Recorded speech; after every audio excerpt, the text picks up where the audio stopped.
Hello, my name is Ciarán Kelleher and I'm the Vice President of the University of Chester Christian Union. Um, I'm from a Catholic family, an Irish Catholic family, it's in my blood from way back when. But I was born in England and we used to go to a Catholic church called Harvington Hall, just outside Birmingham. And I used to really enjoy going there, it's a lovely sense of community, and they did a lot of things for the kids, and I used to love going there and singing the hymns, in church. But when I was 8, my mum wanted to move back to Ireland, and I think my dad was all too happy to follow her, so we all packed up and went. And the Irish Catholic Church is quite a different animal to what it's like here in England. They, it's more of an institution, and it's not really about building community or building people's faith. More importantly, it's just kind of it's accepted that people are part of it, and accepted people just believe it without challenging people and helping people to learn about it. And I found that quite hard, and I just moved away more and more. There were times where I went back and I looked for something, but it just wasn't there. It really wasn't. And I think I was really desperate for it, and I never stopped believing that there was something more out there. I love the stars, and that's always been my way of remembering those. There has to be something more, but there was nothing here in Ireland that was showing me that. Um, I dropped out of university the first time, and when I first went, and my parents said to me that why did I go back? Why didn't I go over to England for university as a mature student? So I came over here in September 2010, and I knew something big was going to happen. I knew it was going to be a really amazing thing, but I couldn't believe how much um, it would change me moving over. I moved into a house where there were two Christian girls. Like, I hadn't come across many people who um, live out their faith. Their faith is, their belief in God. Is the most important thing to them. And it just dictates everything they do.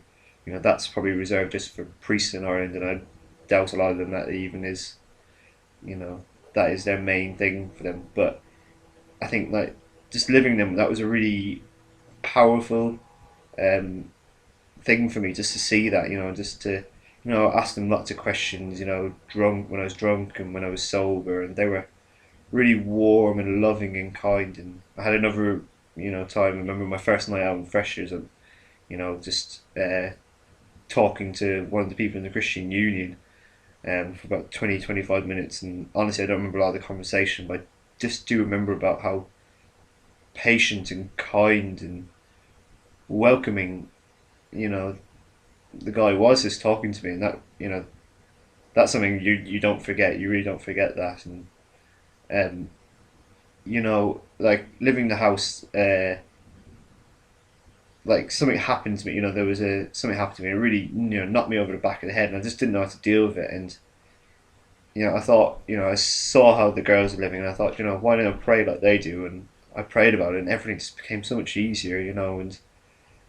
And after a while, one of them brought me to church. And you know at first it took me quite a bit to get used to it. People throwing their hands up in the air during musical worship and everything like that. And that was a bit odd, but the teaching was really good, and it was taught straight from the Bible. That was something, instead of just hearing like these random stories. I remember hearing during sermons, it was actually straight from the Bible. And it was made relevant, to our lives, and that was big. And you know the, a real, a seminal moment was the second week of that church, when I was walking out, and the pastor stopped me, and he was like, "Weren't you here last week?" And I was like, "Yeah." And he goes, "What's your name?" And just that he wanted to get to know me, that was a big thing. And as it went on, I got to learn more about Jesus, who before that had always been portrayed to me as like this hippie 70s kind of guy. Peace out, man.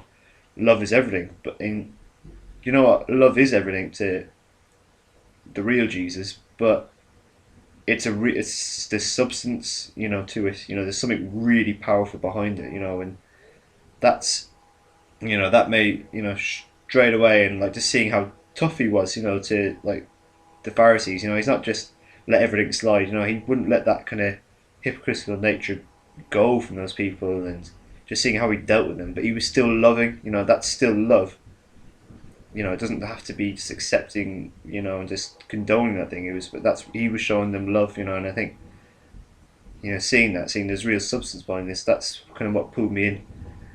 And since then, you know, everything's changed. I've got, you know, in the church, I've got a real foundation. You know, it's really, you know, if there's anything wrong, I can go to anyone there, and they'll, you know, they'll help me. It's the same, you know. I joined the Christian Union after a while, and it's the same thing there. And people, you know, I've had good times and bad times. You know, like everyone does. It doesn't, even if you're a Christian, you're going to go through tough times. But that, you know, there's always people there who want to help you, and that's something that I crave, and everyone craves it, you know. And that I really appreciated that, and you know, I just pray that, you know, if you haven't yet fully